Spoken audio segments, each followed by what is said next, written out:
Pilha de Gibis.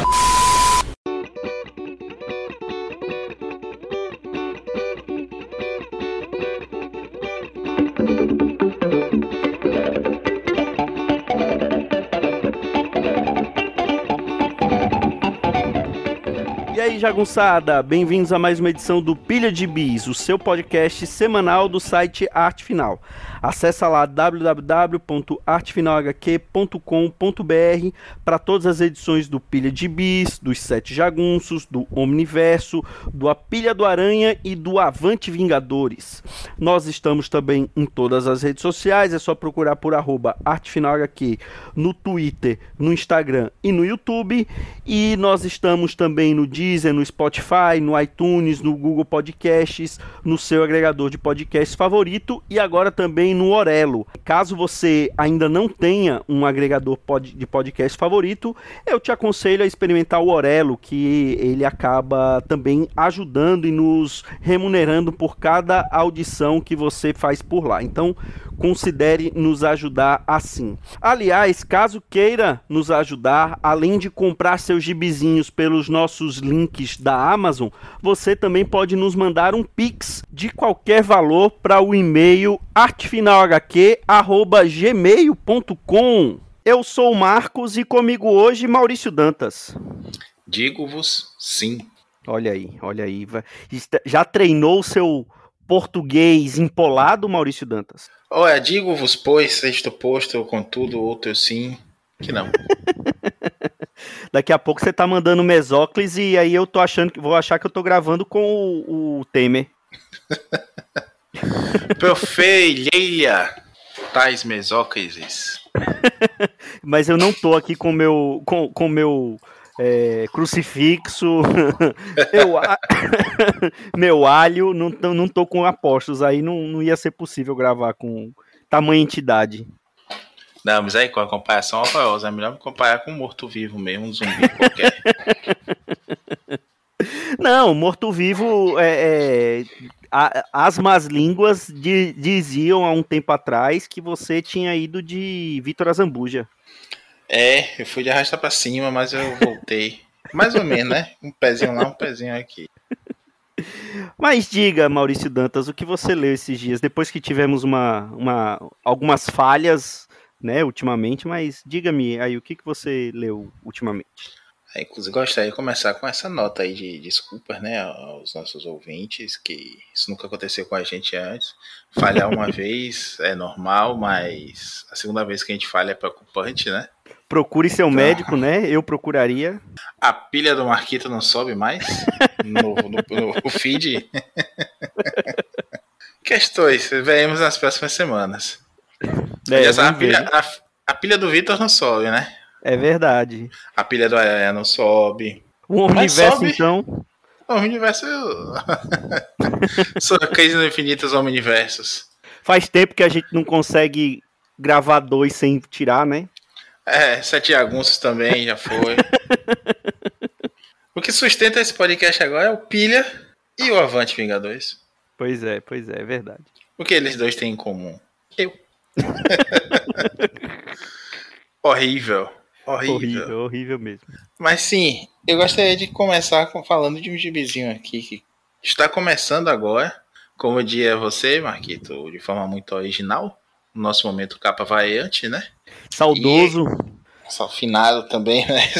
Um negócio, parece que a gente vai falar de Walking Dead aqui. Outro que foi de Vitor Azambuja, né? O Nick. Foi de Franja do Dãozinho. Enfim, é um gibizinho novo, um gibizinho que começou muito bem. Estou levando fé, que é o The Immortal Thor, que, como o nome já diz, né? É escrito pelo Al Ewing, porque o Al Ewing escreveu também o Immortal Hulk, apesar de não ter escrito Imortais X-Men. Mas é um belo gibizinho aqui, um novo começo de fase, né? Recapitulando aí, a gente teve a fase recente que foi abortada aí por conta do acidente que o Tony Cates sofreu. Não sabíamos disso tudo, né? Especulamos aí por bastante tempo o que tinha acontecido com o cara, se foi droga, depressão, se foi o fim do casamento dele que abalou, enfim. Mas aí descobrimos, né, recentemente, até já comentamos isso aqui no Pilha, do acidente que ele sofreu e enfim, ele ficou apagado aí um bom tempo e ninguém... Tem uma coisa meio assim, de ninguém quer pegar o gibi do outro, né, agora.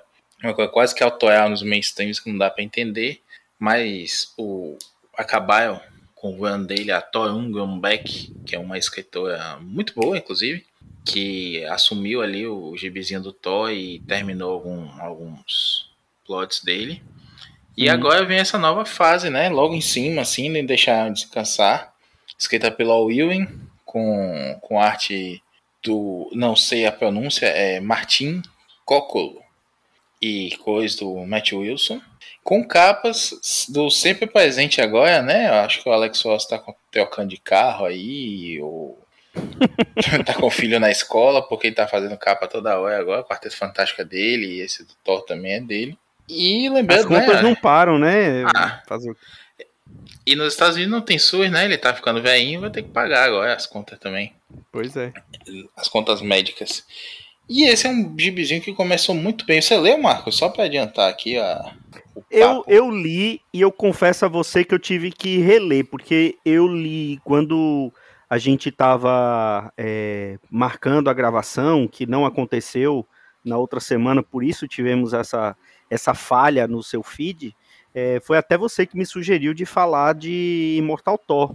E eu peguei para ler a edição em inglês, mas eu confesso a você que eu tive que reler quando saiu daquele jeito em português, porque, como falamos aqui no início, o Thor voltou a falar daquele jeito empolado, né? Então, eu confesso a você que teve muita coisa que eu não entendi na edição original em inglês, e aí hoje eu reli com a tradução daquele jeito, e aí eu entendi um pouquinho melhor a edição. Só um adendo aí. Ele voltou a falar mais empolado, é verdade, mas não tá tão empolado quanto era na fase do verdade. Simonson. Não é que é tão ininteligível mesmo. Eu que sou burro, então... Não diga isso, que é isso, deputado. Enfim, um belo comecinho, assim... tem um texto ao final do Al Ewing, vou começar falando disso, porque eu já tinha gostado do gibi, mas depois de ler esse texto dele de introdução ao que ele pretende fazer, me soou mais interessante ainda, porque ele diz assim, ele gosta do Thor sorrindo, ele gosta do Thor, não esse Thor depressivo que a gente tem visto nos últimos tempos, né? O próprio Cates fez isso em vários momentos ali, mesmo o Thor com o poder do Galactus, mesmo um Thor mais seguro de si, ele tava ali meio baixo astral, naquela coisa do agora eu não quero ser senhor de Asgard e tudo mais. Aqui não, aqui a gente tem um Thor mais, não diria nem jovial, eu diria pra cima mesmo, né? Como mais moleque, né? Mais parceiro. Um Thor solar, como dizem os nossos amigos por aí. Eu acho que um termo da tempestade solar é foda, né? Mas... ele tá mais assim, fanfarrão mesmo, né? Não tanto quanto o Hércules, por exemplo, mas ele tá um cara mais pra cima, assim, feliz com a vida que leva, é poderoso, bonitão, gostoso e tem um martelão. E vai martelar todo mundo. Ui. E com isso, a história tem outra pegada. Já começa bem, assim, ele botando Moel lá com os gigantes do gelo, né? E não tá... a primeira ordem dele lá não é para os gigantes do gelo, é para a tempestade que tá cometendo Asgard. E ele diz assim, eu sou seu Deus, você tá me desobedecendo, vai embora agora. E puf, eu achei essa passagem sensacional, né? Porque tá lá eles invadindo, né, os gigantes de gelo, aí o cara lá, o Scream, eu acho que era o nome do gigante, aí chega o Thor e fala grosso, né? Aí ele fala assim, estou decepcionado com você. Aí ele tira uma onda, né? É o pai de todos mesmo, vai fazer o que agora? Vai me deixar sem o jantar? Né? Tirando onda com o Thor, aí ele vai falar, não, mas não é com você que eu tô falando. Aí ele fala com a tempestade, né? Ele tá falando com a tempestade. Aí de uma hora para outra a tempestade vai embora e começa a fazer mó sol em Asgard e os outros gigantes de gelo. O calor escaldante tá já estou me sentindo derreter, né? Eles fogem só esse que se chama, né, Utgar Loki, que é o mesmo nome de um vilão da época lá do Simonson também, né? O Ewan já se declarou aí fã dessa fase Simonson, Sim. que é um excelente passagem. Mas daí em diante, bicho, a história assume um tom mais sério, né? Tem um mistério ali com o Loki, que agora tá bem não binário, bem andrógeno, mais do que antes estava, né? Lembra aquele Loki lá dos Jovens Vingadores É do Do Gillen, né? Gillen, Com né? o McKelvey, É do isso. Gillen. É com um visual bem parecido com aquilo ali, aquela confusão, assim. Ele aparece para reconstruir a ponte do arco-íris, mas a gente tá vendo ali pela narração que tem um segredo maior por cima disso. O Loki meio que some, a narração dá a entender também isso. A gente tem o Thor na Terra mesmo, né? Sendo um deus à maneira dele, bem vingador mesmo. Eu gostei muito dessa pegada, apesar da história, né, passar ali no final para aquela coisa de deuses que querem destruir ele e tudo mais. Mas, repito, leiam esse texto do Al Ewing no final e digam se isso não empolga, se não faz uma promessa muito boa. Ele fala assim, ó, o meu Thor é poderoso, eu gosto de ver o Thor poderoso. Ele fala de uma cena que eu adoro, que é de Guerras Secretas, que a gente tem que falar no próximo pilha de bis comemorativa aí, né, Marcos? Uhum. Que é aquela cena que quando os heróis descobrem lá a fortaleza para se esconder, né? Tá uma tempestade no planeta de batalha todo do Beyonder. E o Thor vai lá para fora para amansar a tempestade. E ele tá lá sem capa, sorrindo debaixo daquela tempestade toda, né? Tipo assim, todo meu elemento, no meu playground aqui é. Deixa comigo. Porra, eu acho aquilo sensacional, sabe? É essa coisa mesmo, assim, do poder sem esforço, da proporção, da dimensão divina até do cara lá, cavalgando a tempestade, né? Uhum. Aquela cena é maravilhosa. Tem um close, o Mike Zack é um monstro. Quem não reconhece a grandiosidade do Mike Zack tá precisando de óculos ou de cirurgia de catarata. E, porra, como o Mike Zack pega essa cena assim e vai aproximando o close na cara do Thor, eu tô sorrindo assim com aquela cara toda molhada.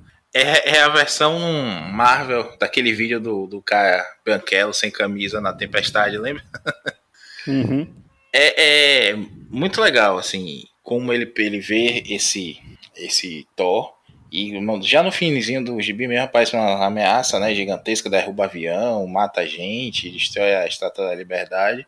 E o Thor faz o que ele faz melhor, ele diz lá uns desaforos, aquela fala empolada dele, né, chama pra porrada e mete o raio.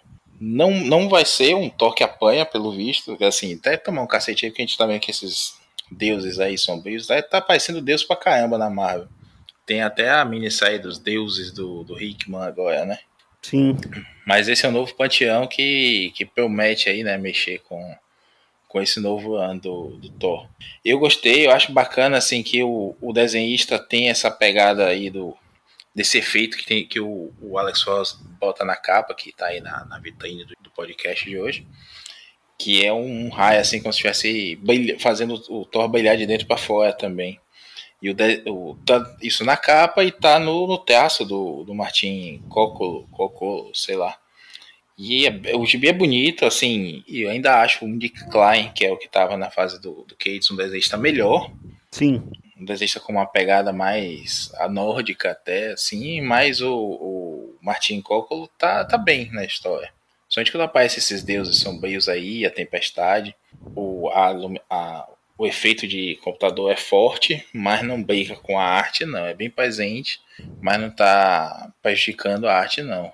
Gostei, acho que tem tudo para ser uma boa fase aí. E você, Marcos? Então, eu tenho, na verdade, algumas dúvidas antes de falar do gibi em si. O Loki, né, você falou, tá com essa figura mais não binário, né? E ele é chamado ele não é mais o deus da trapaça, ele é chamado de deus da história. Que ele acaba, no próprio gibi ele fala, né, que o contador de histórias é um trapaceiro. Eu queria saber se isso apareceu só nesse gibi ou que você acompanhou da fase do Donny Cates e o finalzinho já sem ele, se isso já foi dito lá ou em outro gibi? Não, Eu não cheguei a terminar, não. Eu tô aqui com esse último arco da Toyon Gunback, escrevendo pra ler de vez, não tive tempo ainda. Mas eu não vi isso até então, não. Eu entendo a ideia de ser um deus de narrativas, né? De ponto de vista, e não necessariamente o que ele fala é uma mentira. E aí eu não sei se é mais uma reinvenção do Loki, se é uma coisa que já surgiu em algum momento, ou se é uma visão agora do Ewing a partir de agora, né? Como vai ser isso? A própria aparição dele, né? Como ele tá se mostrando pela primeira vez desse jeito, né? Como o Algum fala, né? O trapaceiro retorna e parecendo mais caótico do que nunca, é um mau presságio. Então, deve ter acontecido uma coisa aí, não sei se no meio das histórias a gente vai descobrir ao longo do arco. O gancho que dá ali é que dá a entender de que vai ter alguma coisa. Pode ser pode ser naquela Gods, né? Que até tem um previewzinho no final dessa edição. Ou pode ser na própria revista do Thor, né? Eu achei interessante esse retorno a esse visual aí, que é lá do Jovens Vingadores do Gillen. A gente sabe que o Gillen e o Ewing andam bem próximos aí, né? A gente viu em Axé, por exemplo, né? Como as histórias as histórias que o Ewing escreveu nas mensagens estavam bem ligadas aos eventos principais de Axe. Como eles estão também sincronizados ali em Immortal e X-Men Red. Então pode ser aí que tenha um aceno mesmo ao que a gente estava vendo naquele arco lá atrás de Jovens Vingadores. Como a gente já comentou em outros programas também, tem alguns escritores da Marvel atual, né, que se comunicam muito, que trocam ideia e tudo mais. E o Ewing, já também comentei isso num programa recente, é um cara que tem feito questão de amarrar as histórias que está acontecendo no gibi dele com o resto do universo Marvel, que é coisa rara. Ultimamente tem sido coisa rara mesmo. Agora, e aí a outra dúvida que eu tenho é se aqueles vilões que apareceram, você até falou, né? O Utgar Loki, que é da fase do Simonson. Então, todos eles são meio que da fase do Simonson, ou só o nome que foi reutilizado e reinterpretado aqui? Pelo que eu entendi do Utgar Loki, é meio que um título, né? Como se fosse o flagelo do Loki. Sim. Porque quando o Loki aparece depois, até ele diz, né, que ele foi destionado, aquele negócio de ser o senhor de Niflheim não deu certo, né? Mais ou menos isso que ele fala. E não, a gente vai ver aí adiante, né, esse ser que aparece, ó, spoiler, para confrontar o Thor em Nova York, que é o Utgar Thor. Então, como se fosse o flagelo do Thor também, né? Eu acho que tem mais a ver com o nome em si, essa coisa ritualística do nome, da assunção da identidade, como uma forma de declarar poder, né, ou assumir um poder sobre alguma coisa, né? E pode ter a ver também com a história do Deus das Histórias, né? Se o Loki tiver uma coisa... Parece nesse comecinho que ele está sendo manipulado. Sim. Por esses deuses. Mas pode ser que... A gente sabe que o Loki não é de sair por baixo nas histórias, né? Então pode ser que ele também tenha algum jogo aí no meio. Então, pra mim é isso. São novos personagens, mas tem a ligação do nome em si com a fase do Simonson, não dos mesmos personagens. Então, dito isso, eu gostei dessa primeira edição. Eu acho que é uma boa estreia. Tem um belo potencial que pode ser explorado aí. Eu já disse outras vezes, eu não sou exatamente um fã do All Ewing. Eu gosto muito do Immortal Hulk dele, e gosto muito do que ele tá fazendo com os X-Men. O Immortal X-Men. Não, o Immortal X-Men é do Gillen, né? Gillen. É o X-Men Red que é dele. E antes disso, a Sword, né? A espada era dele também. Então, eu gosto muito do que ele tá fazendo em X-Men. Mas, assim, fora isso, não sou muito fã do... Ele fez uma fase nos Vingadores, eu não cheguei a ler o Guardiões da Galáxia dele, que a gente também já falou aqui. Assim, eu acho ele um bom escritor, mas muito mais regular, com boas passagens, do que um excelente escritor que o que ele pega é ouro, entendeu? E dito isso, eu gostei dessa estreia, acho que tem um belo potencial. Os desenhos, como você falou, estão muito bonitos, mas não supera o Nick Klein. E como eu não li nada muito mais do que, eu acho que os 2 ou 3 primeiros arcos do Thor do Donny Cates, então eu peguei essa daqui meio voando, né?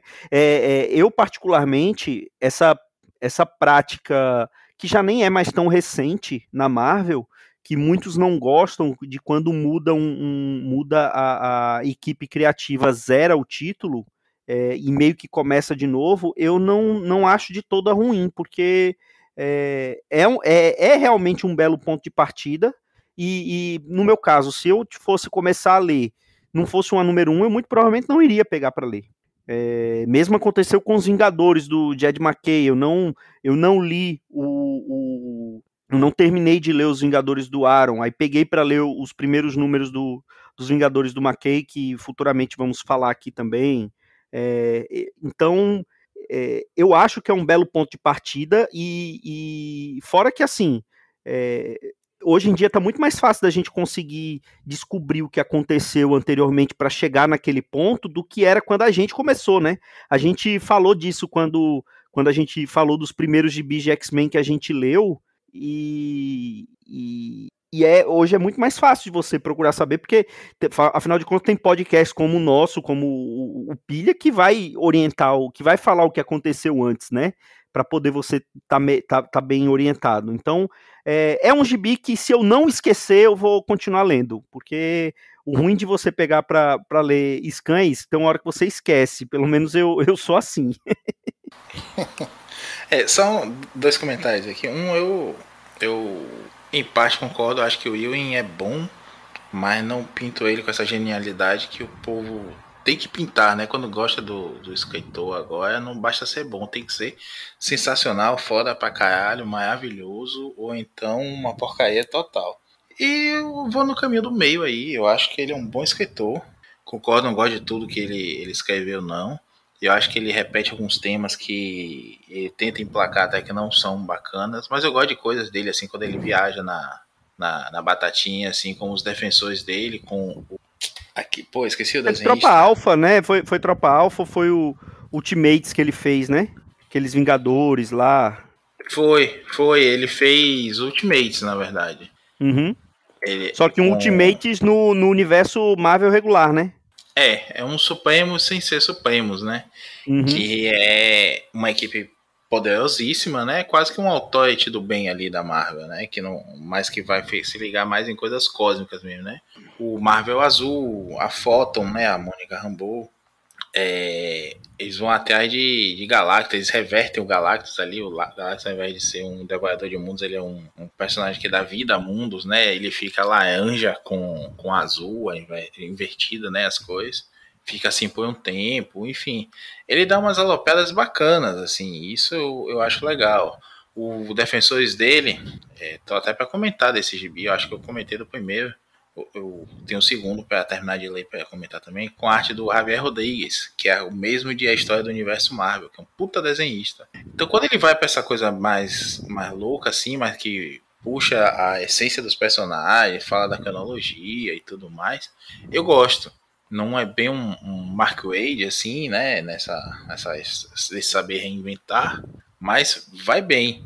Assim como o Jed McKay também, que a gente já comentou de várias vezes aqui, né? O Cavaleiro da Lua. A gente tem que falar dos Vingadores dele em breve também.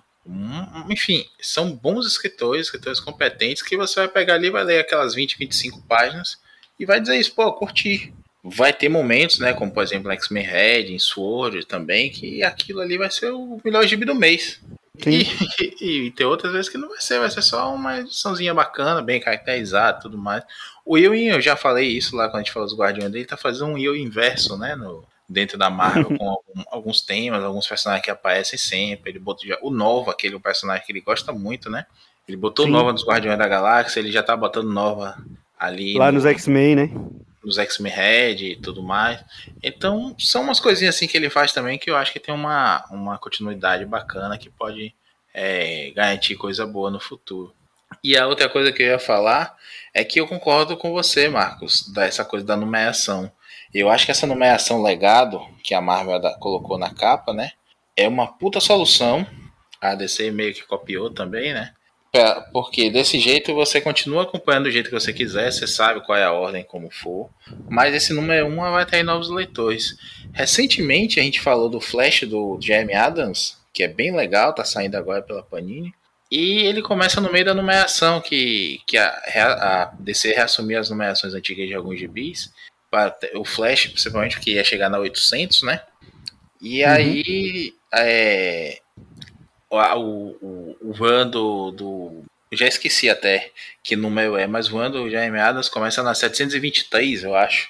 753, o número desse, assim, bem quebrado.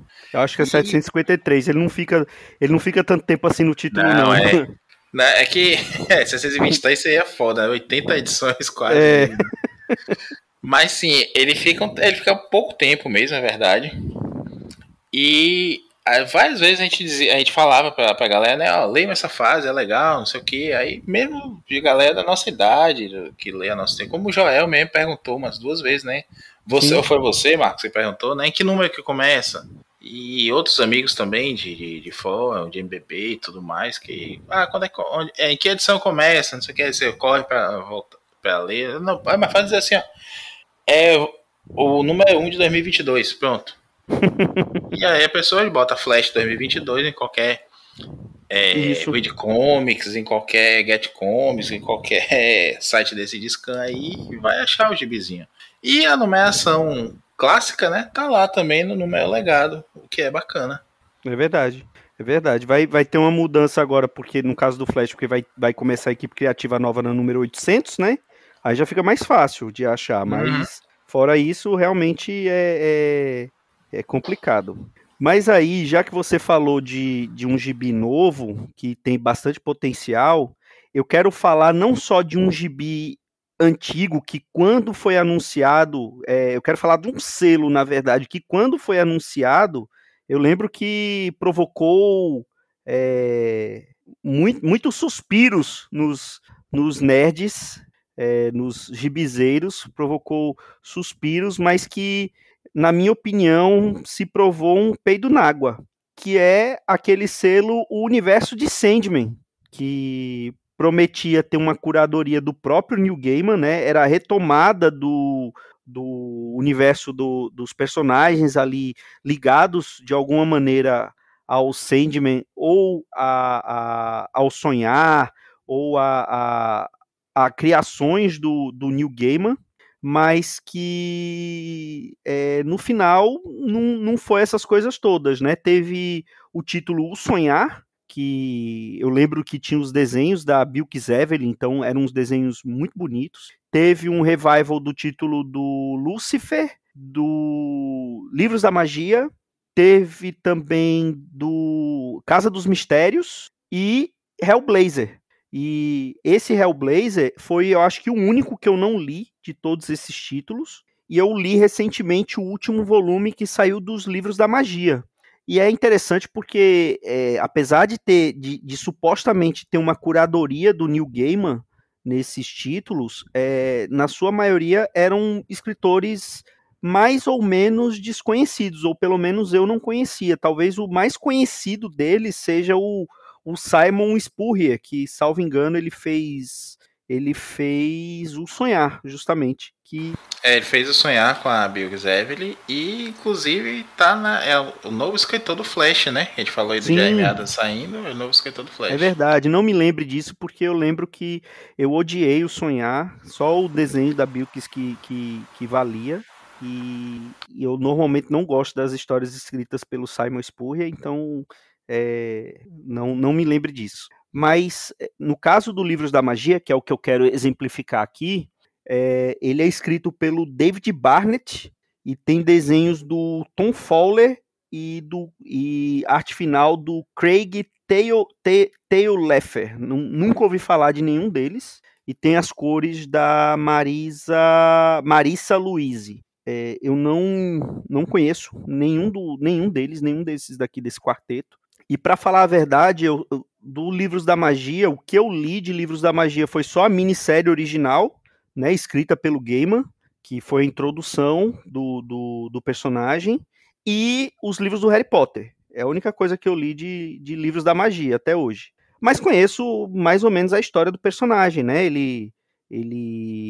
Era o menino bruxo destinado a ser o maior mago de todos os tempos e que algumas pessoas diziam que ele ia se virar para o mal e que seria a maior ameaça de todos os tempos. E é o que trata lá na minissérie. Eu não cheguei a ler a série mensal que ele teve ali nos anos 90, né? Final dos anos 80, início dos anos 90, depois que teve a minissérie principal. Mas me parece que essa história é meio que uma releitura daquilo, né? Tem ele encontrando a magia novamente, tendo ele sendo perseguido pelos vilões da Chama Fria, ele indo até o Sonhar, ele interagindo com outros entes mágicos do universo DC, do universo Vértigo, né? Só que, cara, foi uma expectativa tão grande que foi criada por se estar retomando esses personagens que a DC não mexia há muito tempo, que foi tudo muito fraco. Talvez o problema tenha sido justamente a expectativa, porque esse último volume ele não é ruim. Ele tem umas sacadas interessantes. São 2 pequenos arcos, né? É engraçado, essa última edição só tem 5 edições, e ele tem 2 arcos, tem 2 mini arcos, né? Um de 2 edições e outro de 3. E ele, numa delas, ele encontra uma menina que também mexe com magia, mas de maneira bem irresponsável. Ela ainda não tem aquela coisa de que a magia tem um preço, cobra um preço, né? E eles querem ir para um festival de música, só que eles vão para um lugar mágico chamado Festival. E aí lá tem criaturas de várias dimensões que estão ali e tal. E é interessante isso. E o segundo arco é justamente fechando o que foi feito nessa série desde o início, que é meio que um julgamento do Tim Hunter, porque numa dessas da Chama Fria, ele acaba matando várias pessoas, né? Ele meio que se defendendo, só que ele acaba matando essas pessoas. E aí tem um julgamento, aí entra também aqueles personagens, aqueles detetives fantasmas, né? Que são aquelas crianças que já apareceram em outras séries também, da Vértigo e tal. E esse último volume, ele não é ruim. Ele é até divertido, mas é um negócio tão deprimente se comparado com a expectativa que eu lembro que teve quando anunciaram esse selo, que assim, me decepcionou. Talvez o problema não tenha sido nem as histórias do Livros da Magia, propriamente dito, mas sim da expectativa que foi criada em torno disso. Você leu alguma coisa desse selo, Maurício? Cara, eu li só o primeiro arco do Sonhar, muito pelo traço da Bilquis Evely, sem dúvida. Ela desenha demais. É lindo, lindo, qualquer coisa dela. Assim, se ela desenhar até uns bonequinhos de palitinho assim no canto do caderno dela, eu vou parar pra olhar. Porque o desenho dela é bonito, bonito mesmo, assim, não sei nem muito o que dizer, além de que é muito bonito. E gostei, confesso que gostei, Marcos. O primeiro arco do Não, o primeiro arco de todos é de médio. É uma introdução zona, né? Oi? É uma grande introdução, assim, para dizer, olha, vai vir coisa aí. Tanto é que todos eles, no primeiro volume de todos essas edições, né, de todas essas séries, tinha a mesma história, que é aquela história que é justamente aquela introdução que é escrita pelo Gaiman, que reintroduz esse universo. Em todos os Lúcifer, Casa dos Mistérios, Livros da Magia, em todos eles tinha essa história. Sim. A ideia é justamente ser um universo Sandman, né? Que Sim. é quase que uma proposta de Gaiman verso dentro da DC, mas que é isso que você falou. Acho que o Gaiman foi para outros lugares. Ele tá mais preocupado com a série da Netflix, tá mais preocupado com outras coisas ali e meio que... gostei de você, pega aqui esse gibi. Não foi uma coisa aí de gente que ele conhece, que ele trocou uma ideia, enfim, ou que traçou ali um plano maior, né? Não foi... foi mais ou menos o que o Hickman fez ali no começo dos X-Men, né? Que disse que tinha tudo na mão, que não sei o quê. O Moão também, né? Que disse na época da pandemia que o exército era bom de logística, essas coisas assim. E deixa com ele que a gente resolve. E aí deu a merda que deu. Então os três aí no mesmo barco. Não teve uma coordenação de títulos, teve título que foi cancelado logo, o título que ia sair, que nunca saiu, um monte de maluquice aí. Foi mesmo um parto prematuro aí que não foi para lugar nenhum desse selo. É uma pena porque, de fato, são personagens ótimos, o Sonhar tem muita coisa ali para ser explorada.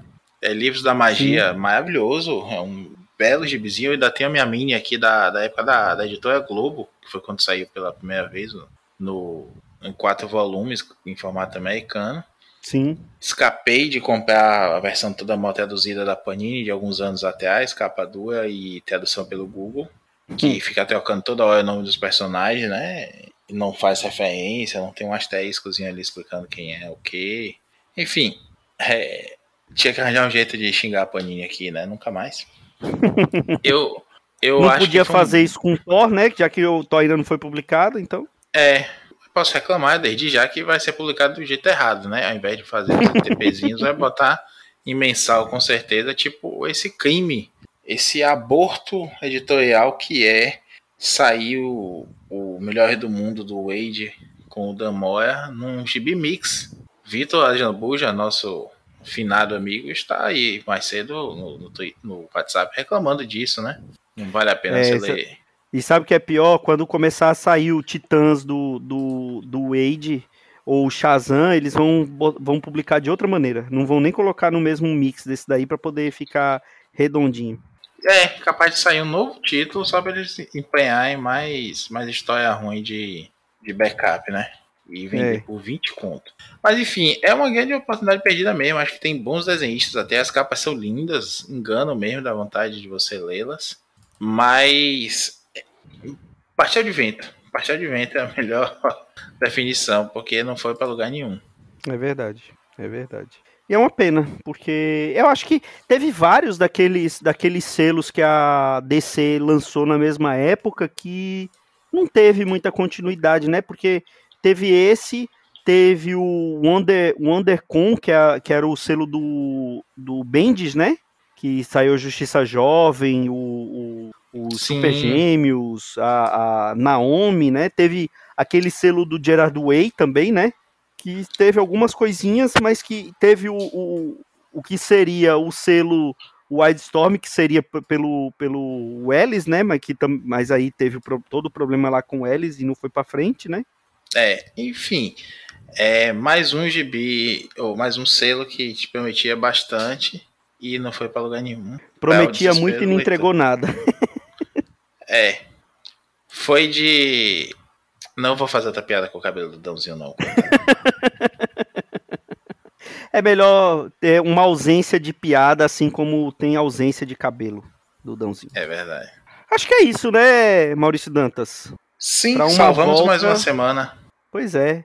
Pelo menos não deixaremos nossos fiéis ouvintes sem conteúdo mais uma semana. Pedindo desde já perdão aí pelo vacilo, isso nunca aconteceu com a gente antes, etc. Então.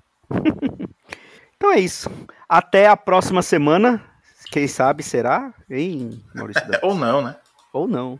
Vamos fazer o que puder. Com fé, até a próxima semana com mais um Pilha de Bis. Um grande abraço e tchau.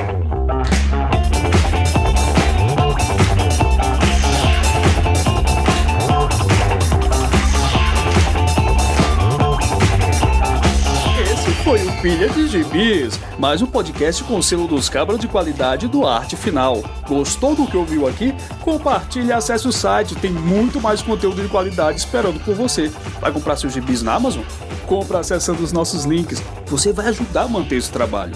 www.artefinalhq.com.br